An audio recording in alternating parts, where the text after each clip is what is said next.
Okay, so see guys, see spray paint here. I've been using a lot of that for this project that I want to show you. And that's the franchise where this project's from. And I think you might know where I'm going here. That's right, I made a can of high C! No, I'm kidding. I have spent the last 6 months purchasing, waiting, putting together, with whatever time I had available, a Ghostbusters Proton Pack. And here it is. This is a Ghostbusters 2 Proton Pack, and you might be wondering what's the difference. The difference is a slight difference. There's a gray knob instead of a black knob on here, and there is a different ribbon cable. I think the number 1 has like patch of colors here, then clear, then patch of colors, then clear. But this is all solid rainbow ribbon cable. This is actually a Mattel neutrino wand, and this cost me quite a bit to get this. This already has the lights and sounds installed in it.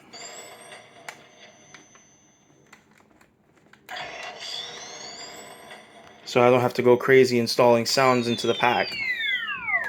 Eventually I do. There's a soundboard called the Matty Blaster. I can't remember the username of the seller that sells it and that makes it, but he's the one that also sold me the coupling. And real quick, I'll show you what I'm talking about. On the end of the hose that goes into the pack itself, there's a coupling. And this coupling was designed specifically for the Mattel wand, so that way it just plugs right into the end, and you can screw the hose on, and that's not coming out at all. So that's how I have my Mattel neutrino wand connected to the pack. Now we go to the part that I actually put together on my own. The Ghostbusters Proton Pack. A lot of these are different combinations from different sellers, so I'm unfortunately unable to give you the names of all the sellers that I bought the parts from. The shell was from a seller on eBay, I believe his name was Halloween King, as well as the bumper. And the booster tube and the riser tower, which I'm still sadly waiting for. A quick note on that. I'd like to say Bob's Prop Shop puts out some of the best parts I've ever seen. This booster tube is so sturdy. Like, I thought it was going to be hollow and flimsy, but it's actually got it is hollow on the inside, but it does have a nice thickness to the inner radius, inner diameter. So it's very easily threadable with a 1/4x20 tap in order to get these 1/4x20 cap head screws in here. So thank you, Bob's Prop Shop, for that. I don't know what happened. I was waiting for a riser tower from Bob's Prop Shop, and for some reason it's undeliverable as addressed, so I gotta wait for them to send it back. But thankfully, Video Bob has been communicating with me and just working with solutions to try to get me the part faster. So thank you, Video Bob. I appreciate your communication, and thank you very much for having patience with an annoying fan like myself that's trying to get this done. But anyway, I painted everything semi-gloss because I didn't have any flat paint, and I didn't think the flat paint that was given to me by a friend of mine was going to work that well, and actually works out a little bit better in some of the patchy areas you see here. Like right here is a lot more dull than it is up here. But anyway, I used a Rust-Oleum 2X semi-gloss black, which still came out pretty nice, and I have still been adding other holes into the pack. Like right here, by accident, I drilled down here, and the bumper needed to be at least about another inch up. So I'm just going to fill that in with Bondo and just spray it, and then I get that taken care of. But what I've done was a technique that Video Bob and his guys at the Bob's Prop Shop came up with. And if you see a couple of streaks of silver. What I did was, when the paint finally dried, I took a silver Sharpie, which you can get at any like arts and crafts store, anything like Michael's. And what I did was I just went along the edges with it, and then went over it with my finger, which is why my finger's still silver, because I was adding a couple of more dings on there. And just went over it, and now it's got this kind of weathered look, as if it was used for quite some time, and the paint's just starting to strip off and exposing the metal underneath. And this one actually came out really well. I'm happy with the way this one came out. That was a fluke, and it just, I can't recreate that at all. And I was trying to drill a hole into my end filter, because I will be putting a portable speaker in there to play music while I'm at a convention. And I scraped off the sticker, but it actually worked out when I put a little bit of Sharpie on there and smeared it off, and it just looks like a dent. A little ding on there. But everywhere you look, there's dings and scratches and whatnot. And there were certain areas, like the booster tube that I bought from Bob's Prop Shop was a solid piece. There were no weld lines. So what I did was I took a hot glue gun and I went over the base with hot glue to create weld lines, as you can see there. And then I went over it with the Sharpie, and now it looks like the paint's coming off of the weld lines. And I did the same thing here on the end filter.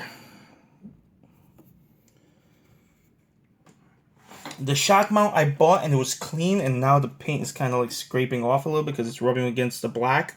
So now this looks weathered, and I'm really happy with the way that's coming out. With the riser tower, I'm still waiting on. The ion arm goes on, and this is technically the last piece that I have to put on. And I screwed and threaded, and I screwed the clipper barb into the riser tower. I've seen a lot of ion arms that have it that way, so I just wanted to go ahead and do it that way just to make it a little easier. It does have lights. I purchased lights for it.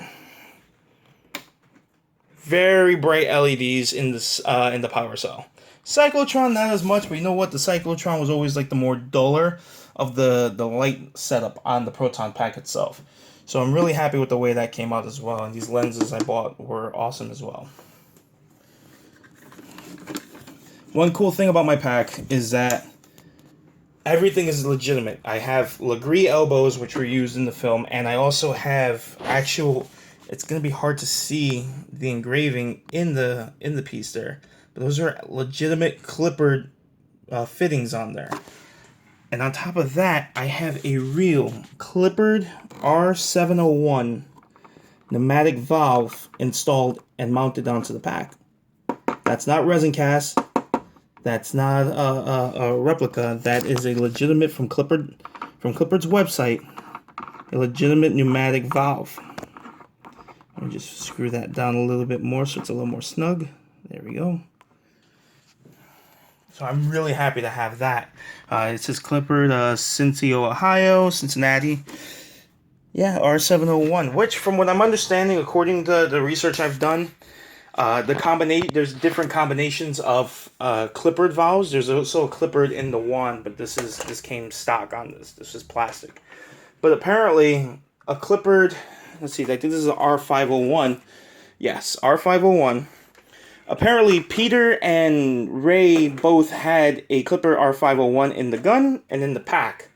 And from what I'm understanding, from what I'm seeing, I might be wrong here, but Egon Spengler had a Clippard R501 in the neutrino wand and a Clippard R701 in the pack, which technically makes my pack a Ghostbusters 2 Egon Spengler pack, which is really something else for me because Egon is my favorite character from Ghostbusters.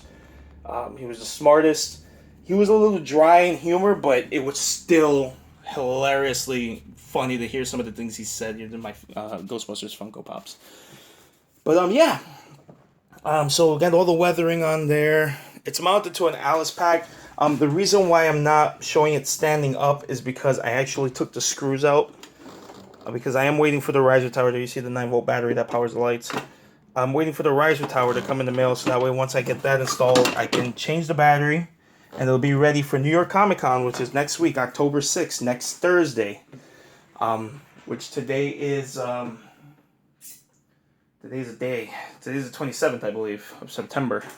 So yeah, October 6th through the 9th is New York Comic Con, and I wanted to have this ready. I also have a Ghostbusters 2 uniform coming in the mail, a navy blue flight suit with Ghostbusters 2 patches, and unfortunately I couldn't get my last name on there.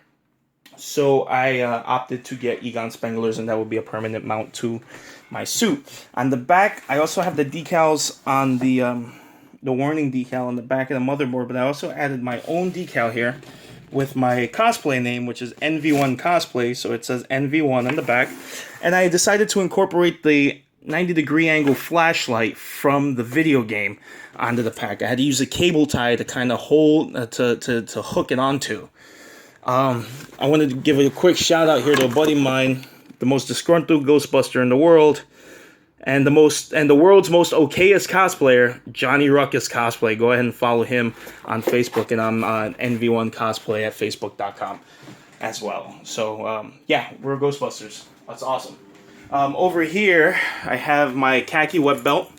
I've been having issues hooking my ecto goggles, which I'll show you in a minute, to my belt, and I decided to do a little more research as well, and I found out that in the video game they use carabiners. So this is going to make life a hell of a lot easier to hook up my ecto goggles. Here's my flight suit. I have Velcro name patches, a Velcro name patch, and I also have a Velcro Ghostbusters patch, which I have to adjust the Velcro on this because I sewed it on wrong. But the reason why I did that is because I do have another patch that I want to wear for another day of New York Comic Con, and that is my Egon Spengler Memorial Velcro patch, which I purchased from Katara 8, Katarra. I'll put a link in the description. She is one of the best patch makers. I don't know if there's a technical term for that, but patch makers on eBay. And from my very first suit that I ever had, I got my very first patches from Katara 8. And these new patches look awesome. Like she figured out a way to get the actual font from the film, so her name patches have changed over time. So I finally have an authentic, accurate font on there and a newer Velcro patch and my Spengler patch, which is awesome because, as I mentioned, Harold Ramis was my favorite Ghostbuster of all time, and sadly he passed away in February of 2014. So definitely a trip to the firehouse this upcoming February is in order. I found these captain pins. For those of you who don't know, never mind. In my job, I found some of these laying around, and I guess they belong to some of the kids or some of the people that were involved with the team. They dropped them on the floor, and nobody claimed them, so I kind of kept them, and I incorporated them into my suit. So now I'm the captain of my Ghostbusters team of one. So, never mind. It's just I thought it'd be a nice little touch to add that on there. Also, key fobs galore onto my pack. It's gonna be onto my belt. Okay, I've got the leg hose here. This actually screws on so I don't damage my suit. It unscrews and unscrews. The hose was dyed yellow, but I guess it faded. Happens. And here's my holster for my PKE meter. Now that I mentioned that, we're going to go take a seat real quick. Now, a lot of the materials I have and the accessories I have are from Mattel. As you see, the neutrino wand box is still there, but I've since mounted that to the Proton Pack. By the way, there is a seller that sells the V-hook, the proper V-hook for the neutrino wand. But here's my PKE meter from Mattel. I threw out all the packing peanuts because if there's one thing that I hate, it's packing peanuts. The detail on this is awesome. It looks just like the Iona shoe polisher that they used to make the original prop in the movie. It's even got the same kind of weathering. I didn't do that. They did that themselves at the warehouse where they made these, or the factory. But this is an awesome, awesome prop. You can make the lights go faster. You can make the wings go up halfway, close, halfway, full. You can go with no display, and then you get the Ghostbusters 2 display. Or I might have it backwards. This might be Ghostbusters 1. I'm not 100% sure, but I'm almost confident this is Ghostbusters 1. And again, you can make the lights go faster on the PKE.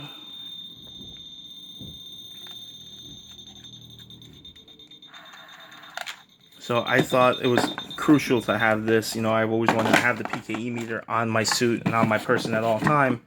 So I went ahead and did that and got that. And here are the Ghostbusters Ecto-Goggles. Now, these things are aftermarket. I bought these on eBay. You don't want to know how much I spent to get these. You don't want to know how much I spent to get that. Let's just keep it at that, shall we? Alright, here are the Ecto-Goggles. I can't really show you the lenses or the display that goes on inside here. But normally you should be able to see like an image of Slimer, or a no sign, or if you're using the neutrino wand with it, you can usually see the streams, the proton streams on there as well. I think my batteries might actually be dead. Nope, there we go. You see the light there, and then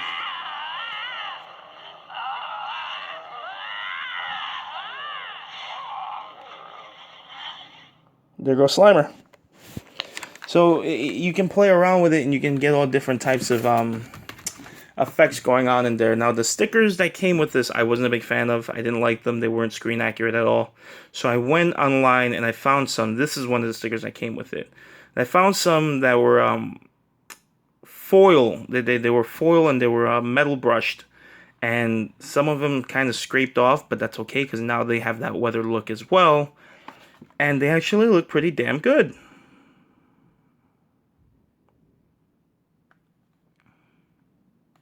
So that's my replacements on there. And I'm not complaining at all. I love them. There we go. I mean, that's my Ghostbusters uniform in a nutshell. Another thing that was really hard to get, which I was able to get from gbfans.com, which is also where I got the belt and the rubber gloves, which are drying because I cleaned them, are the gray elbow pads with the gray volleyball knee pads. So I was really hyped to get this, even though they really make your arms really sweaty when you're at a con. But that's my Ghostbusters suit. That's my Ghostbusters Proton Pack. It was originally just going to be a short film about the pack, but it ended up being about the whole damn suit. So I hope that I see you guys at New York Comic Con. I will be there October 6th through the 9th, all 4 days. So if you are there and you see me, feel free to hang out, high five, BS a little bit. And if you want to take pictures, that's fine too. I'm always open to meeting fans. I know I have seen cosplayers that, kind of brush fans off. I never say no to anybody. I'll take pictures. I'll talk for a little bit. I'm gonna be there with my fiance, so it's gonna be fun. It's gonna be really fun. So I hope to see you guys there. This is NV1 signing out. Shocker. And there's a little impression for you because I haven't done one in a long time. And I always see you guys at New York Comic Con at the Jacob Javits Center, October 6th through the 9th. New York City, we're ready to believe you. Blah!